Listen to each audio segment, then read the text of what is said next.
Oh, your mercy never fails me. All my days I've been held in your hand. From the moment that I wake up till I lay my head, oh, I will sing of the goodness of God. 'Cause all my life you have been faithful, and all my life you have been so, so good. With every breath that I am able, oh, I will sing of the goodness of God. I love your voice. You will lead me through the fire, and in darkest night, you were close like no other. I've known you as a father, I've known you as a friend, and I have lived in the goodness of God. Yeah. And all my life you have been faithful. Oh, and all my life you have been so, so good. With every breath that I am able, oh, I will sing of the goodness of God. Yeah. Your goodness is running out, it's running out today. Your goodness is running out, it's running out today. When my life lays down, I'm surrendered now. I give you everything. Your goodness is running out, it's running out today. Your goodness is running out, it's running out today. Your goodness is running out, it's running out today. When my life lays down, I'm surrendered now. I give you everything. Your goodness is running out, it keeps running out today.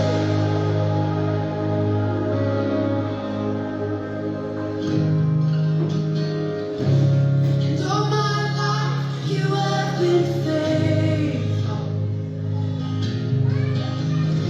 And all my life you have been so, so good. With every breath that I am able, oh, I'm gonna sing of the goodness of God. I'm gonna sing, I'm gonna sing.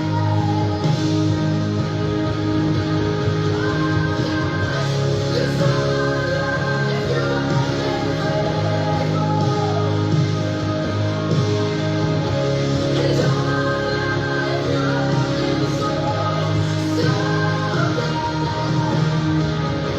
With every breath that I am able, oh, I'm gonna sing of the goodness of God. I'm gonna sing of the goodness of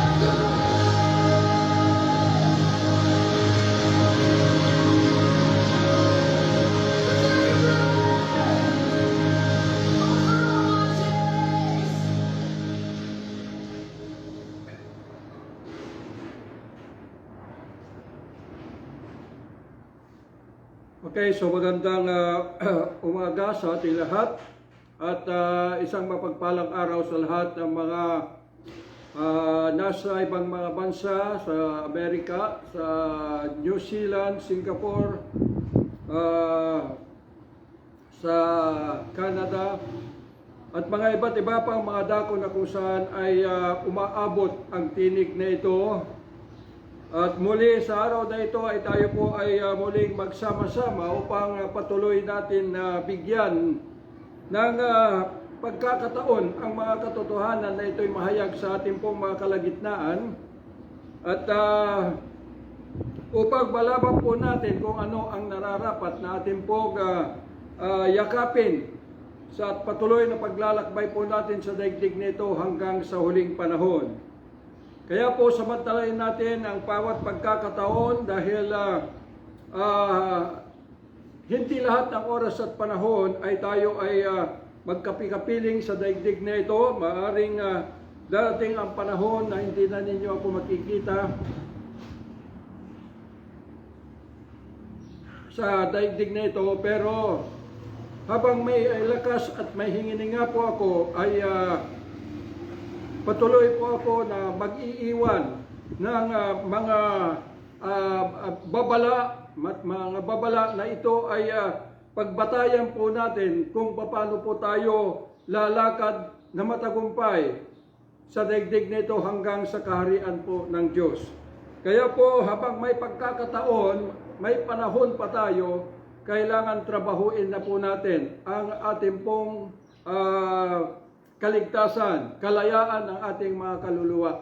Dahil ang panahon ay palapit na palapit at hindi natin mahahadlangan at ang mga tanda ay maliwanag na po na ito'y nagpapahayag, nagbabadyang panganib na darating sa daigdig na ito. Ngunit sa bawat sinuman na ito ay kumikilala sa katotohanan na ito ay naihahayag, ay ang panganib ay mawawala bagkus ito ay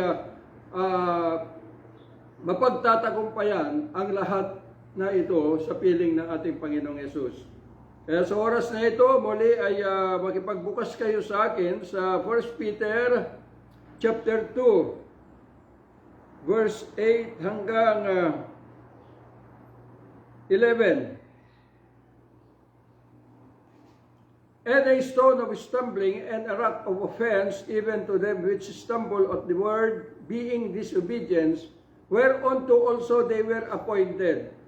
But you are a chosen generation, a royal priesthood, a holy nation, a peculiar people, that you should show forth the praises of him who has called you out of darkness into his marvelous light, which in time past were not a people, but are now the people of God, which had not obtained mercy, but now have obtained mercy.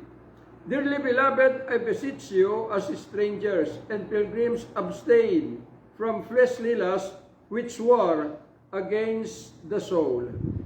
Father, we thank you for this scripture. I pray to continue, Lord, na alisin lahat ng tabing nito na patuloy na magbukas sa amin, Panginoon. Lord, ng katotohanan, Panginoon, Lord God Almighty, na kailangan po namin dalhin o yakapin, Panginoon, sa aming mga buhay, sa patuloy namin paglalakbay, Panginoon, na kami ay hindi kailanman mawawalay sa iyong dakilang presensya, Lord God Almighty, sa pagtawid sa daigdig na ito hanggang sa huling panahon.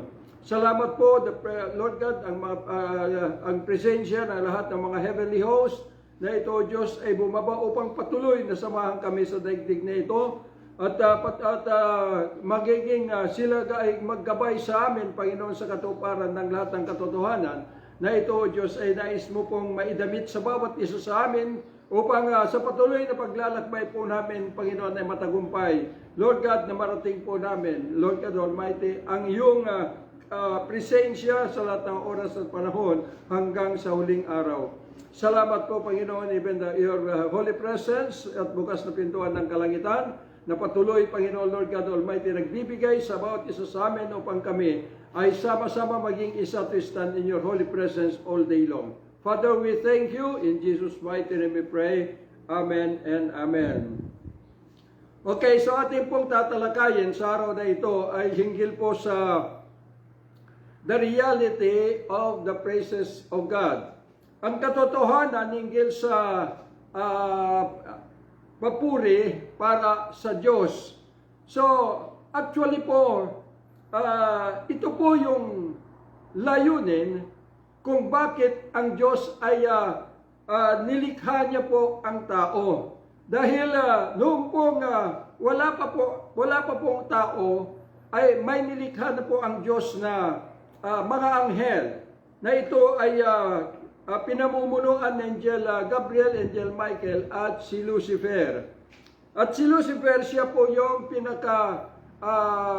gwapo sa lahat, Adonis, na siya yung leader ng praise and worship sa kalangitan. Na bawat mga pagkakataon ay nahahayag ang kaluwalhatian ng Diyos sa bawat pagtipap ng mga instrumento, bawat pagkilos ni Lucifer ay ito ay nagkakaroon po ng yung pong synchronize na tugtog ng mga musika, at dito po ay nakikita ng Diyos ang kanyang kaluwalhatian lagi dahil kay Lucifer. Pero dumating yung pagkakataon na siya po ay naghangat na magiging kapantay ng lumikha sa kanya. At dito po ay nagkasala siya treason against God, kaya hinatulan siya ng Diyos at inihulog mula sa kalangitan, at mula doon ay inalis ng Diyos yung kanilang angelic body na kasama ang mga 1/3 ng population ng anghel sa langit. Na ito ay nandito sa kalawakan, nandito sa ibabaw ng lupa at ilalim ng lupa, na sila yung mga tinatawag at kumikilos sa mundong ito na umaalipin sa tao, mga thousands of thousands ng mga evil spirit o mga demonyo na nandito sa daigdig na ito. Kaya nga sinasabi ng banal na kasulatan that the whole world is a habitation of devil. So dito po, kaya po ang Panginoon ay in the absence of Lucifer, praise and worship sa kalangitan, ay lumikha ng Diyos. Inayos niya itong planet Earth at sa pamamagitan ng kanyang salita ay nagkaroon po ng mga dagat, tubig, ibon at iba't iba pang mga nilalang nandito sa daigdig na ito. At pagkatapos ay nilikha niya po ang tao na ang sabi niya, let us make man according to our image, according to our likeness, in our image, according to our likeness. So dito po ay ang layunin niya kung bakit niya nilikha ang tao, dahil dito ipinabalikat ng Diyos yung kanilang larawan at katauhan sa tao upang sa bawat pagkakataon na maglakad ang Diyos dito sa planet Earth ay makikita niya yung kanyang gawa na ito'y nagbibigay ng kaluwalhatian sa kanya. Kaya po nung lumikha po siya ng tao, nais ko pong ipaalala sa inyo na yung kaluluwa ay hindi po yung sabi ng marami na ito yung kaluluwa ng tao. Actually po yung kaluluwa mismo ay siya yung tao. Itong physical na katawan, ito po yung makikita natin na na hulma ng Diyos mula sa alabok upang ito'y maging tahanan ng tunay na tao, which is yung kaluluwa. At kaya nga nung nailagay niya yung kaluluwa sa katawan na ito, ay inilagay din ng Diyos yung kanyang espiritu. Na ito yung pinakapuso ng tao, center of his life, na siya yung magdadala sa kanya sa patuloy na pananahan sa paraiso in the presence of the Creator. Kasi maliwanag po na without the heart, ang tao hindi na kilala kung sino yung Creator.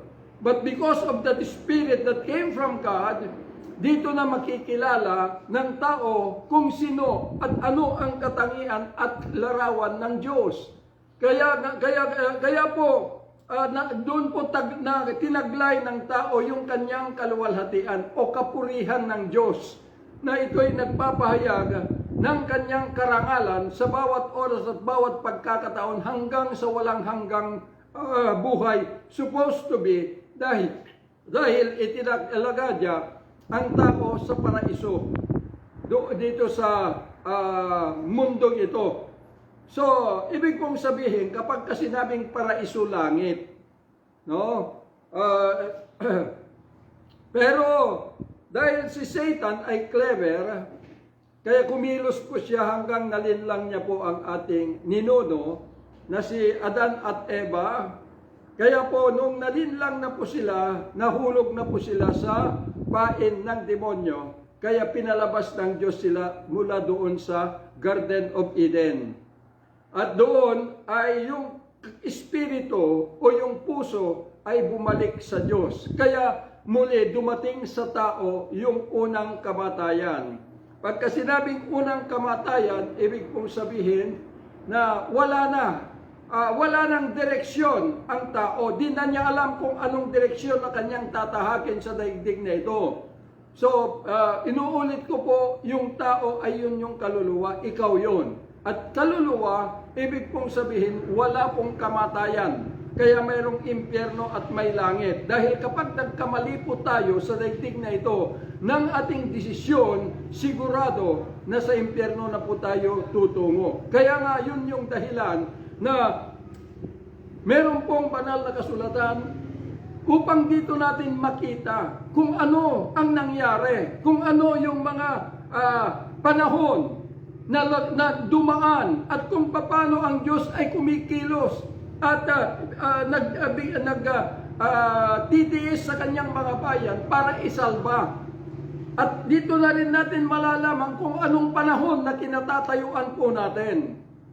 So, yun po kaya po makikita natin, dahil po ang tao wala na po yung puso or spirit ng Diyos na nasa kanya, dito na po sinamantala ni Satan. Nasira na po yung pong idinamit ng Diyos sa tao na siya'y maghahayag ng kanyang kaluwalhatian sa kanyang kapurihan sa planet Earth na ito ay supposed to be magiging paraiso, a miniature of heavenly paradise. Pagka sinabing miniature, maliit na kontinente pero kaparehas sa heavenly paradise, supposed to be, kung hindi nagkasala, ang ating ninuno.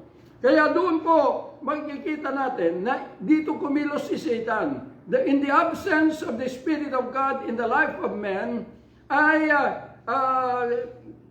kumilos po si Satan sa pamagitan ng mga espiritu na nandito sa mundong ito in order na i-motivate ang tao. At ginamit niya po yung pong 5 senses ng physical na katawan, dahil ang physical na katawan, the flesh, ay siya lamang ang may kapangyarihan na makipag-ugnayan sa mundong ito. Ito lamang po sa pamagitan ng physical na katawan. At ginamit po ni Satan yung 5 senses ng tao, yung sense of seeing, sense of hearing, sense of smelling, sense of tasting, and sense of touching. Ginamit po niya ito upang ang tao, yung kanyang affection o pagmamahal ay mapokus sa physical na buhay.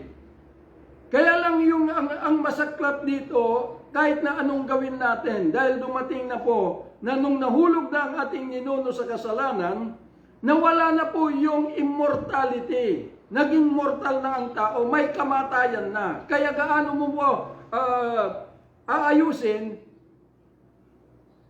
wala na. Dahil mamamatay at mamamatay yan. Kahit napakainin mo, damitan mo ng ano pa mang bagay,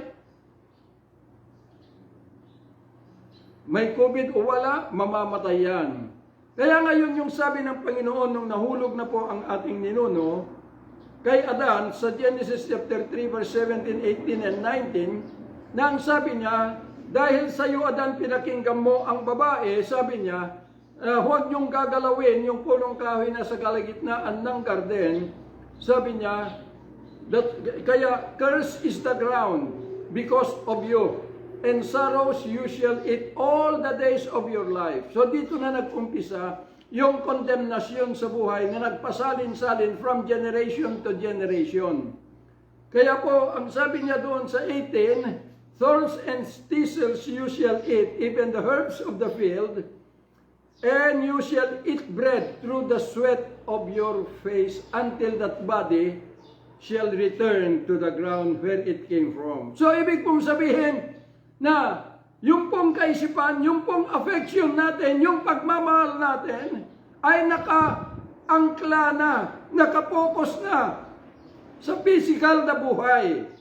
Kaya nga kung wala kang makakain, maaawa ka sa sarili mo. Kung minsan, dahil wala ka nang magagawang remedyo, makikita mo ang kapwa mo tao na ang sasama naman. So maging ganun, yung affection ay nandoon na. Nagaya ng sinasabi ko doon sa BS po namin, na dito po ay yung dahilan na yung banal na dugo ng Panginoong Hesus is to purge your conscience from that works to serve the living God. Pagka sinabing purge, immediately, ibig sabihin na a forceful removal na yung kasamaan na ito'y na-inhabit sa ating buhay sa pamamagitan ng iba't ibang mga uring espiritu na ginamit our five senses, ay immediately na ito ay maaalis at mararamdaman mo, hindi mararanasan. Inuulit ko, hindi po mararanasan dahil lahat ng mga tagapagturo at nagpapahayag ay nagsasabi, kailangan maranasan natin ang pag-ibig at kapangyarihan ng Diyos. Ibig sabihin, dumadaan lang sa buhay ng tao. Hindi po yun, kundi kinakailangan tayo ay mamuhay sa piling ng buhay na Diyos. Kaya nga to purge our conscience from dead works. Ang dead works ay ito na, yung pukusan ng ating pagmamahal or affection, na dito na nakapokus lahat ng ating pong paplano, lahat ng ating mga lakas hanggang darating ang kamatayan. Nagsabi ko sa BS namin na dito na kasi tumatawag na lang ang tao sa Diyos dahil sa nabasa sa Biblia na siya po ay provider. Siya po yung Jehovah Jireh. Kaya tumatawag sila dahil doon sa nababasa. Dahil makapangyarihan ang Diyos, dahil siya ay mapagmahal, maawain. Kaya iniaangkop, ikinukunet ng tao yung kanyang minahal dito sa daigdig na ito ay pinagtitibay ng Diyos. Pero hindi po, dahil si Satan po ang siyang nag-inhabit ng buhay na ito sa pamamagitan ng mga five senses upang yung pagmamahal natin ay ma-focus dito sa katawan na ito at maalis na yung pagmamahal, your affection sa buhay na Diyos. Kaya nawala na yung affection ng tao sa Diyos, kundi yung kanilang affection sa Diyos ay yung hilingin yung tulong na magtagumpay itong physical na buhay na kung saan ito na yung nagbigay panganib sa kaluluwa natin upang nagdala ng panganib sa atin bilang kaluluwa upang mapunta sa impyerno. That the more na dito mo ituon, i-focus ang iyong pagmamahal, the more na ikaw ay higit na mapapasailalim sa loob ng Bartolina at yung kamatayan mong physical, yun na po yung araw ng iyong paghahatol sa iyong sarili. Kaya po, makikita po natin na yun yung dahilan na ang Panginoong Hesus ay pumunta upang sagipin ang kanyang bayan. Itong binasa po natin, actually ito po ay naka-address sa Israel. Na ang sabi po ni Pedro, na ang sabi niya, but you are a chosen generation, a royal priesthood, a holy nation, a peculiar people, that you should show forth the praises of Him who has called you out of darkness into His marvelous light. So, hindi po nakapasok sila yung mga about 2.4 million na mga Israel sa Promised Land, kundi ibang henerasyon na po ang nakapasok. So maraming nangamatay at nung dumating ang Panginoong Hesus, makikita po natin na yung nung namatay in the cross, hindi po kaagad umakyat sa langit, pero pumunta po sa ilalim ng lupa na kung saan nandoon po yung Abraham's bosom, na doon lahat na tipon-tipon ang mga nangamatay na mga Israelitas. Kaya doon po pumunta upang ipahayag ng Panginoon ang Ebanghelyo ng kaligtasan, at pagkatapos nito ay nung nabuhay siya, nagbukas ang mga nitso, Matthew chapter 27. Nagbukas ang mga nitso ng mga binanal at sila ay lumabas at nagpakita sa mga banal na lugar at umakyat sila sa langit.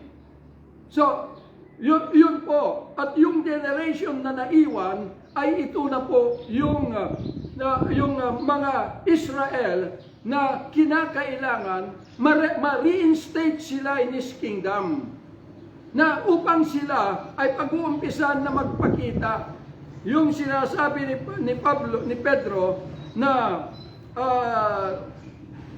that you should show forth the praises of Him, na ipakita yung karangalan, yung kapurihan ng Diyos na sinira ng kalikasan ng mundo, sinira ng buhay na nakagisnan po natin na dito na rin napasali ang Israel.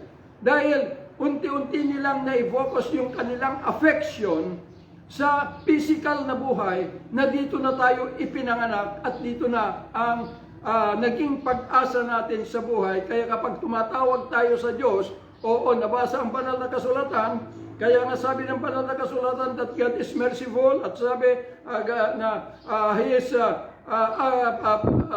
Jehovah Jireh, kaya tawag tayo ng tawag upang tulungan tayo rito. Pero tandaan po ninyo, at inuulit ko po, na lahat ng pangako ng Diyos from the beginning up to the crucifixion of Christ is only addressed to Israel.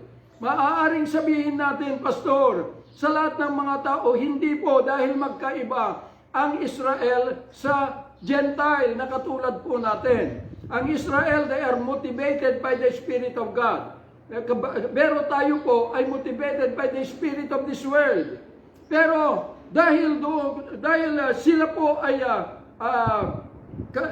po ay karapat-dapat na pagkalooban ng Diyos ng kanyang mga pangako. Bakit? Because of that covenant na between Abraham and God, na ito yung everlasting covenant in His people, kaya po nag-iiwan ng mga pangako sa kanila, na ito ay sa kanila at hindi po sa atin. At inuulit ko po yung BS namin kahapon, na tayo bilang Gentile by nature, kapag tayo po ay pumasok sa buhay ng ating Panginoong Hesus at lumabas na tayo sa kingdom ni Satan na pinamumugaran niya ang ating physical na buhay, at lumipat tayo sa Kanya, kay Jesus Christ, then ang dalawa ang maaaring pagpilian natin, reward or sanction. So kapag ka-reward, ibig pong sabihin, yung pong blessing, it is more than a blessing pagka-reward. Pero pagka tayo ay hindi tayo tumutupad o sumusunod doon sa panukala ng Diyos kung bakit tayo pinapasok, ay ito po ay sanksyon. Kaya saan ka pupunta pag namatay ka? Impyerno po. Kahit nasabihin mo na ikaw ay nagtuturo ng salita ng Diyos, ng Biblia, nag-aral ka sa Bible School, kapatid, hindi po yun ang dahilan upang mapunta ka sa langit, kundi dahil hindi mo iniwan ang lahat ng bagay na ito ay sumira sa karangalan ng Diyos, kaya yun ang magdadala sa iyo sa impyerno. Yung buhay nating karnal ay yun po yung kasalanan, at yun yung sumira sa karangalan ng Diyos. Kaya yung kanyang pagbubukas ng pintuan ng kalangitan ay upang sa ating pong pagsuko sa Kanya ay ibibigay niya ang kanyang espiritu, na yun yung nawala, na pinakapuso ng tao, ibibigay niya iyon upang yung mga puso na masama na nagaling sa espiritu ng mundong ito ay mapalitan ng kanyang kaluwalhatian. That the praises of God shall be in our mouth. So yun po, ibig pong sabihin na yung pagsamba at pagpupuri sa Diyos ay hindi po ginagawa ito dahil nabasa sa banal na kasulatan. Kaya nga maraming nagtuturo na sasabihin, kinakailangan kapag magpuri tayo sa Diyos ay lumundag. Kailangan tayo ay sumayaw, pumalakpak dahil si David ay yun yung kanyang ginagawa. Mali po yun. Dahil hindi po tayo tinawag ng Diyos para tayo ay gaya-gaya. Kundi, ang kailangan po natin malaman ay hindi yung dahil pumapalakpak ang gayahin mo, si David. Sumasayaw at sumayaw ka rin. Hindi po. Kundi, yung sinabi ni David, kaya niya nagagawa yun, nangyayari sa kanya, at hindi na nakita yung kanyang ginagawa na pinupulaan na ng kanyang mga constituent. Kundi yung nakikita niya ay hindi nakikita yung kanyang mga constituent na ang sabi niya, in your presence, O Lord, there is fullness of joy. So kagalakan ang nagdadala. Kaya nga kapag pumunta ka sa kapilya, sa lugar ng pagtitipon, ay hindi dahil tayo po ay prinaktis natin lamang yung awitin, kundi yun po yung nilalaman ng ating buhay. The praises of God. Yun po yung ibig sabihin. Hindi po yung kaya nga maraming mga bagay na makikita po natin, bakit ang mga tao, ang tinawag yung kapilya ay church? Hindi na nabago, hindi na naalis sa mga bibig ng mga tagapagturo na ang church ay yung kanilang organization, yung kanilang mga kapilya, dahil doon nakatatak yung pangalan. Na yung, kung let's say sasabihin natin, yung pangalan na nandun, sasabihin yun na yung church. Bakit? Kaya makikita po natin na yung mga believers kuno, member of that organization, ay pumupunta halos 2 beses isang linggo, 3 beses isang linggo para mag-practice at sila ay umawit. Kaya sabi nila, punta tayo sa kapilya at tayo ay mag-practice. Kaya makikita po ninyo, kapag andun nag-practice at dumating yung araw ng pagtitipon na pagsamba, nandoon na. Paglabas nila, wala na yung pagsamba, wala na yung pagpupuri. Bakit? Dahil iniwan na nila doon sa loob ng simbahan na sinasabi nila.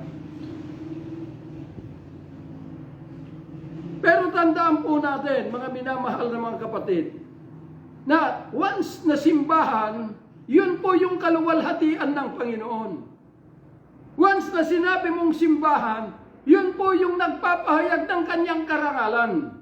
At ito yung mga buhay na organismo, dapat tao. Kaya nga laging sinasabi na maraming mga tagapag-aral nang sabi, kailangan pumunta kayo sa simbahan para magsamba. Hindi po tayo tinawag ng Diyos na pupunta sa simbahan na building para magsamba. Kundi tinawag tayo ng Diyos para tayo yung simbahan. Na yung awit na binaawit natin ay ito, yung nilalaman ng ating mga buhay. Ito yung buhay natin. Kaya paggaling po dito sa loob ng kapilya, paglabas, yun na ang buhay ng lahat. Kaya hindi na kailangan ipanalangin na, Panginoon, pag-isahin mo kami. Panginoon, gawin mo kaming iisa. Yun na nga ang number 1 na pintig ng puso ng Diyos, kaya lamang dahil ang kinikilala ng tao na simbahan ay yung organization at building, kaya doon sila sumasamba. At hindi sila yung buhay nila ang naging papuri para sa Diyos. Kaya mali. Pumupunta tayo sa kapilya para magpuri. Hindi po. Kundi pumunta tayo sa kapilya para maging papuri sa Diyos. Ang daming bumibigkas nito. Napakadaling bigkasin. Kapatid, hindi po isang salita ang sinasabing papuri sa Diyos, kundi yung buhay na nagaganap. Dahil ang sisira pa rin sa karangalan ng Diyos ay ang mga buhay ng tao na umaawit, na sinasabi, ito ay papuri sa Diyos. Pero yung kanilang buhay ay nandirito sa buhay na ininhibit ni Satan or karnal na buhay.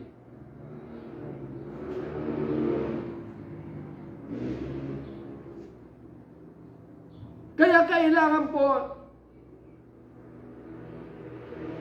na baguhin. Dahil yung pong pagpupuri ay hindi po ito dahil alam natin umawit, kundi ito ay bugso ng kagalakan po natin in the presence of God. Kaya mangyari na ang mga tao, yung kanilang awit sa Diyos ay binabasa.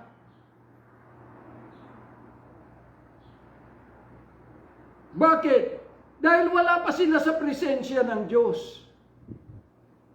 Kapag nandun na sila sa loob ng kapilya at tumayo yung pastor, kung ano-ano yung mga istorya na ginagawa na hindi angkop doon sa panukalan ng Diyos o doon man lamang sa kasulatan, na ang sasabihin, itong istorya ko ay hindi, ito ay isang bagay na nandun sa katotohanan pero dito natin ihahambing. Hindi ka pwedeng maghambing sa isang bagay na walang katotohanan. Kaya anong mangyari? Yung mga tagapakinig, hindi sila napuno ng kagalakan, kundi napuno sila ng kasiyahan dahil doon sa joke-joke ng pastor. Para bumalik sila sa linggo. Ganun po ang nangyayari. Pero tandaan po natin mga minamahal na mga kapatid, na kapag tayo ay pumunta sa pagtitipon-tipon, because we are the tabernacle of God, dito ay pinuform natin ang isang tabernakulo na ang Diyos ay nasa kalagitnaan. At yung sinabi ni David, that in the presence of God there is fullness of joy. Kaya andoon yung kagalakan. Hindi po kasiyahan.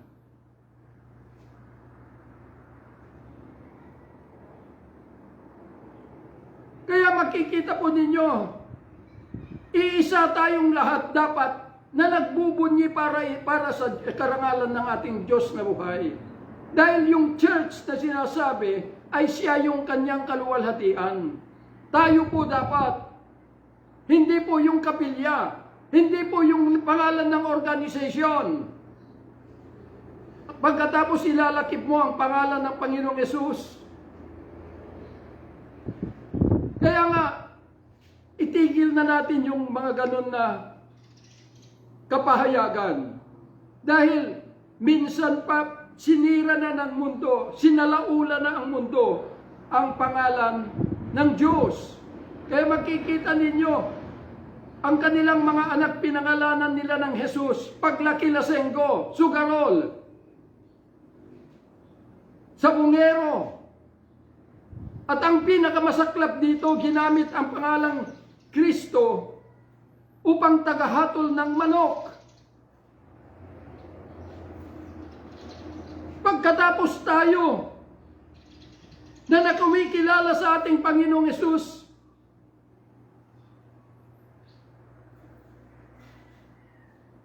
ay ginagamit natin ang kapilya, ang organisasyon, bilang yun na yung iglesia. Maghunos dili po kayo. Dahil habang may hininga ako, hindi ako titigil na ibukas ang katotohanan. Dahil tayo po yung buhay na awit ng Diyos supposed to be. Na tayo yung kanyang karangalan at yung lumalabas sa ating mga labi, ayun yung bunga ng ating buhay. Na yung sabi po sa Hebrew chapter 13, let us offer a sacrifice of praise, the fruit of our lips giving thanks unto Him. Ang pagpapasalamat natin sa Diyos ay hindi yung sinasabi ng bibig. Hindi yung ibinubukas lamang ng bibig, kundi yun yung naidamit sa ating mga buhay na ito ay ipinapahayag ng ating mga labi. The fruit of our lips giving thanks unto Him. Kaya hindi maaari na kapag pumunta ka sa isang pagtitipon at sasabihin ng pastor na ganito, huwag kayong maniniwala kung bibig lang. Kinakailangan una sa lahat na makita po yung pong bunga ng kanilang mga labi sa buhay nila. Marami pong manlilinlang ngayon. Bakit ayaw nilang makinig? Hindi nila nauintindihan at nauunawaan kung ano yung binabasa nilang sa Scripture. Dahil lang akala nila itong Biblia ay salita ng Diyos. It is the written word. Script ang tawag dito. Kaya nga Scripture na subject na patunayan. Subject na may tatayong witness. Supposed to be ang Panginoong Hesus ang magwi-witness bilang tao because this is His script. Pero dahil sa pag-ibig niya sa atin, ibinigay niya ang kanyang katawan para sa kaligtasan ng lahat. At tayo ngayon ang dapat tatayo in behalf of Christ to be a witness. Kaya sabi niya, you shall be witnesses unto me, both in Jerusalem, Judea, and Samaria, and unto the uttermost part of the earth. Pero paano ka makakapag-witness? Kung saan yung kaisipan ay yung doon mo ibinilanggo ang kaalaman mo hinggil kay Kristo sa Panginoong Hesus. Kaya mali po. Kaya kapag pumasok tayo doon sa pagtitipon, makikita po ninyo that God is always at work. Na iba yung buhay ang makikita mo. Meron pong lumulundag, may pumapalagpag, iba-ibang mga aksyon nakikita mo. Bakit? Because that is the fruit of their joy in the presence of God.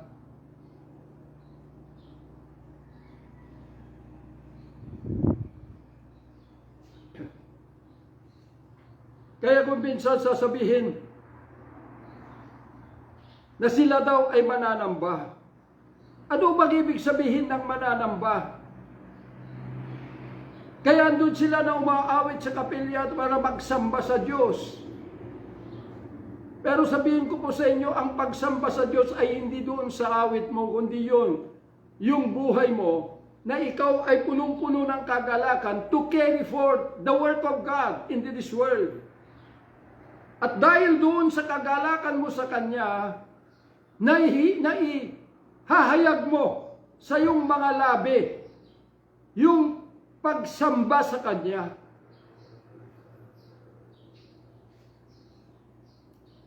Kaya nga sinasabi ng Panginoon, ang hinahanap ng Ama ay yung sumasamba sa Kanya sa Espiritu at katotohanan.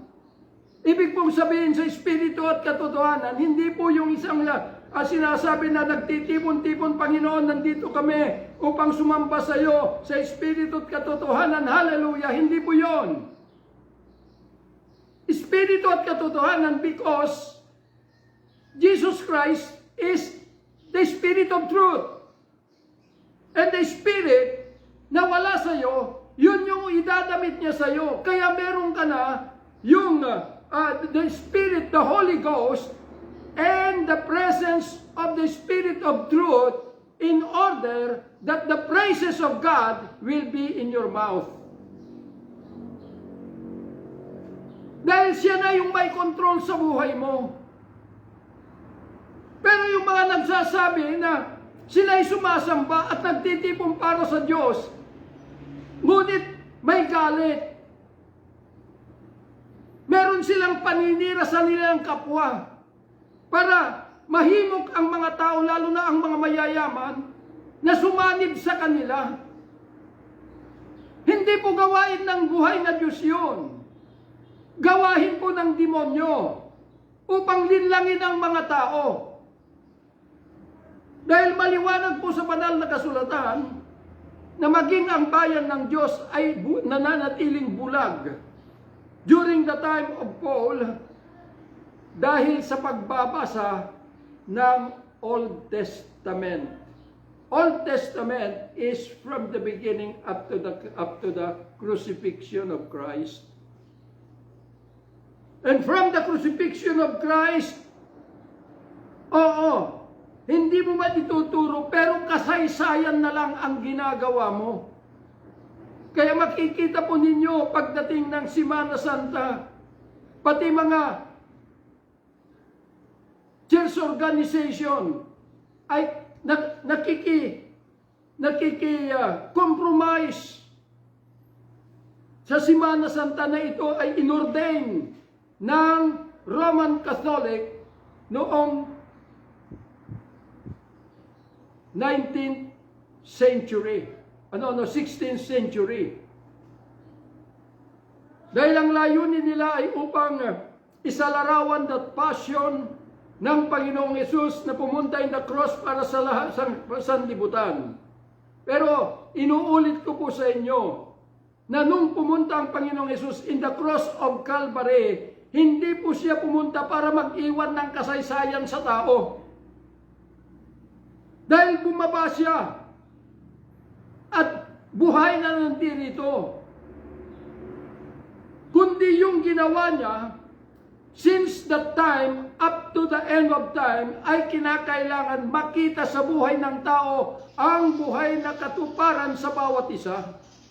Hindi upang kasaysayan. Dahil kung ganun ang gagawin po natin, ang mga tao mabubulag sila. Dahil yung kanilang ine-expect na matagpuan sa sinuman nagtuturo ay yung katuparan, yung ebidensya. Hindi po yung lumalabas sa kanyang labi, kundi yung nagaganap sa kanyang buhay.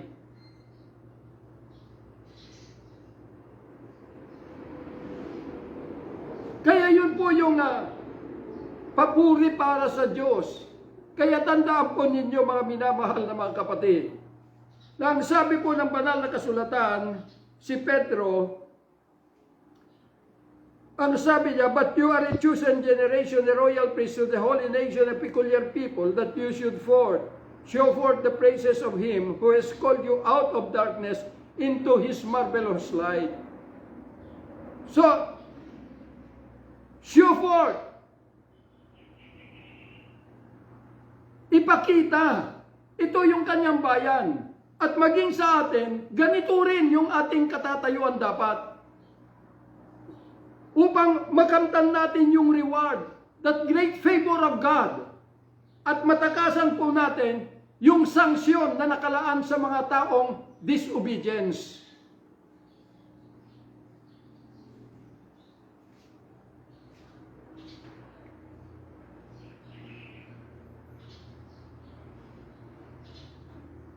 Kailangan po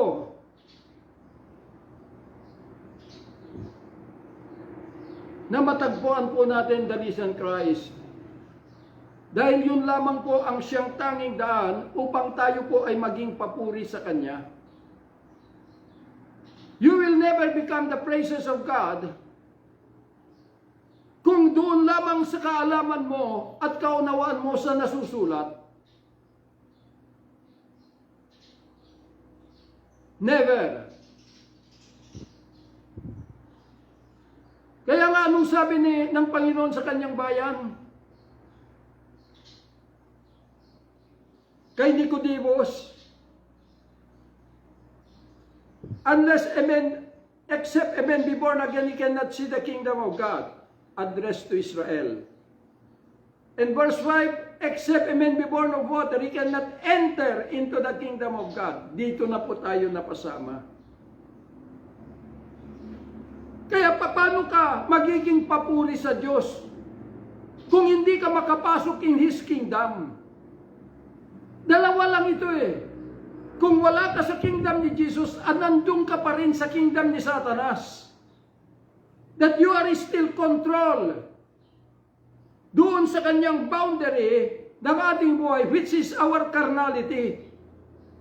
Na ito na yung nakapokusan ng ating affection concerning our physical provision. Kaya nga kung hindi tayo nakapasok, ang pag-ibig natin sa Diyos, ang pagmamahal natin sa Diyos kay Jesus, ay naka-address sa pangangailangan ng physical na buhay. Pero kung ikaw ay nakapasok doon sa kanyang kingdom, at meron ka ng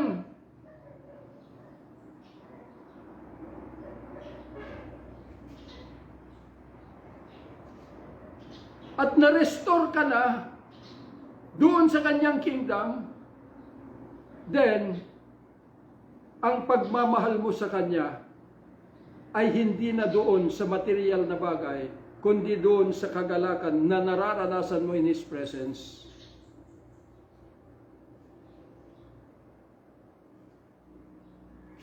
Yun po ang katotohanan. Dahil maraming nagbubunyi, maraming umaawit, dahil doon sa kanilang nababasa ay ina-assume nila na sa kanila na naganap yung kanilang binabasa sa banal na kasulatan. Pero maliwanag po yung sinasabi po ni Pablo, that through the blood of Christ, He purged your conscience from dead works to serve the living God. And the word purge is forceful removal o puwersahan, agad-agad, na kapag nakapasok ka na, ibig sabihin, mapapalitan na yung iyong pagdadalamhati dahil sa physical na buhay into a joy in the presence of God.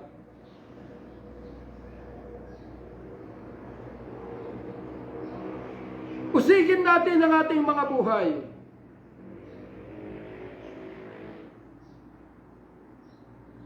Bakit tinatawag mo ang Diyos? Bakit umaawit ka sa Kanya? Dahil doon sa nababasa na pangako ng Diyos upang makamtan mo ang tagumpay mo sa physical na buhay?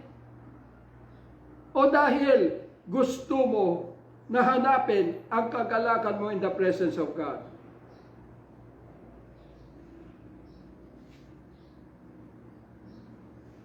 At inuulit ko po sa inyong lahat na hindi po tayo tinawag ng Diyos bilang Gentile by nature upang magpuri sa Kanya, kundi upang tayo ay maging papuri sa Kanya.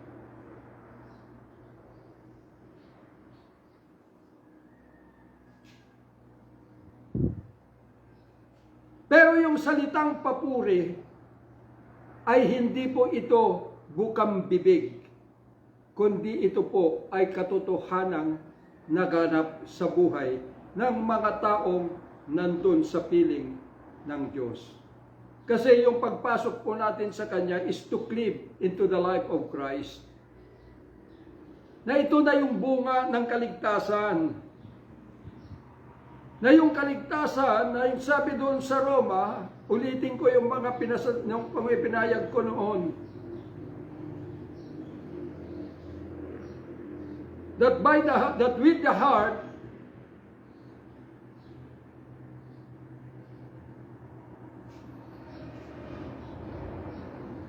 basahin ko po sa Book of Roma,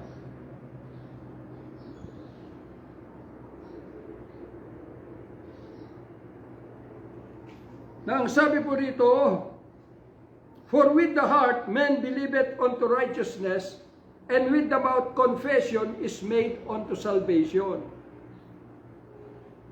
Ito na po yung bunga o katuparan, yung sinabi ng Panginoong Hesus, except a man be born of water and spirit, he cannot enter the kingdom of God. Na yung sinasabi rito, and with the mouth confession is made unto salvation, ibig pong sabihin that you are declaring na ikaw, you are cleaving in the life of Christ. That is confession is made unto salvation. Na ipinapahayag mo na ikaw, si Kristo at ikaw ay iisa na. Pero magiging ganun lang, you can only confess to the one na ito ay kilala mo. Kaya nga sinabi, for with the heart man believeth unto righteousness. So ibig pong sabihin, na kung ang iyong taglay na katwiran ay yung the righteousness of the law, hindi mo pa siya kilala. The righteousness of the law. Ayun yung itinuturo ng Bible School. Pero kung sumuko ka sa Kanya at nakipagkasundo ka sa Kanya, then patutunayan mo yon na sa pamamagitan ng bautismo sa tubig. Na yung bautismo sa tubig, ito po yung iyong pag-o-taking that you are now bringing yourself to be, na ito'y maging kabahagi or citizen in the kingdom of God. Kaya nga kapag ka nag-o-taking ka, ibig sabihin, nag-o-taking ka, na inaalis mo na yung iyong karapatan sa mundo o kingdom na iyong pinanggalingan. And consider yourself as good as dead in order to live alive in the presence of the risen Christ. Kaya nga, pagka ito ay nag-o-taking ka, ibibigay na ng Diyos ni Jesus Christ yung kanyang Spirit, the Holy Ghost, para yung the Holy Ghost na maging bahagi ng iyong buhay, makikilala mo na siya. Dahil sabi ni Pablo na ang Diyos ang makakakilala lamang sa Kanya ay ang Espiritu na nasa sa Kanya. Kaya ipapanganak ka na sa tubig at Espiritu. Na ito yung sinasabi, for with the heart man believeth unto righteousness, and with the mouth confession is made unto salvation. So ibig pong sabihin, that totoo po yung iyong buhay kay Kristo, because you are now living in the life of Christ. Kaya ikaw na yung papuri sa Diyos. At yung awit mo ay hindi awit na natutunan mo. Dahil ang mundo makikita po ninyo, yung inaawit natin ay ino-authentic ng demonyo. Pero kung titingnan mo yung mga pag-awit nila, duplikara pa rin sila. Bakit? Yung bubig nila ay nagpupuri sa Diyos, pero yung buhay nila ay inaalipusta nila ang katauhan ng Diyos na hindi nila alam. Bakit ang daming mga kapilya, mga grupo na gano'n? Nagpupuri sila pero sinisira nila ang pamilya, sinisira nila yung kapwa nila. Para lamang marami ang papasok, makukuha nila ang mga mayayaman, napapanig sa kanila. Ganon ang ginagawa nila. Doble kara.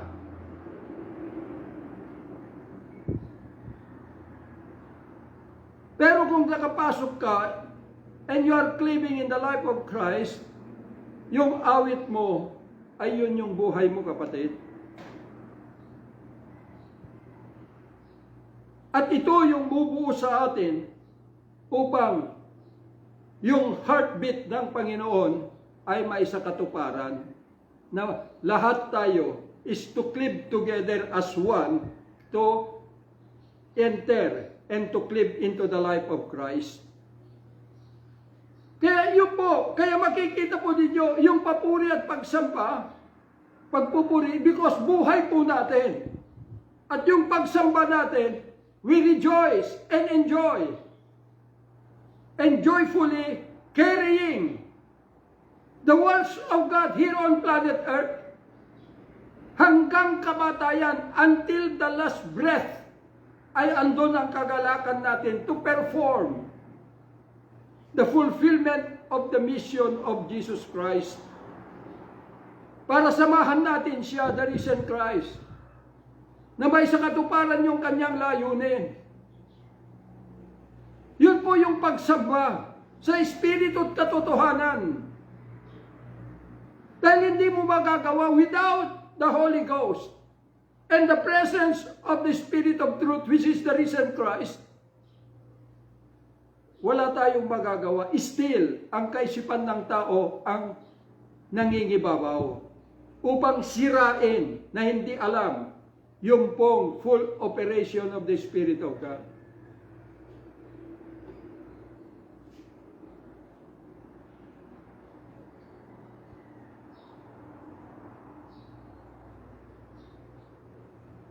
Kaya, kung papasok tayo in the presence sa pagtitipon, dapat punong-puno tayo ng kagalakan because the presence of God is there. Pero kung wala kang kagalakan, ibig sabihin wala pong presensya. Hindi mo mararamdaman, hindi mo makikita the presence of the risen Christ.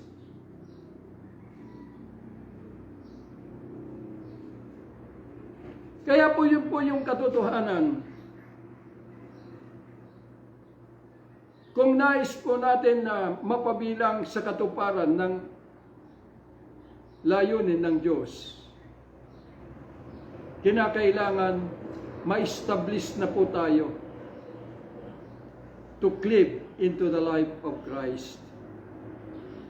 Upang tayo po ay magsilbing papuri para sa Kanya ngayon at magpakailanman. At yung pagsamba natin ay yung kagalakan natin to carry forth His mission, His work. At yung awit na lumalabas sa atin ay yun yung kagalakan natin o bunga ng kagalakan natin sa pagdala ng kanyang trabaho.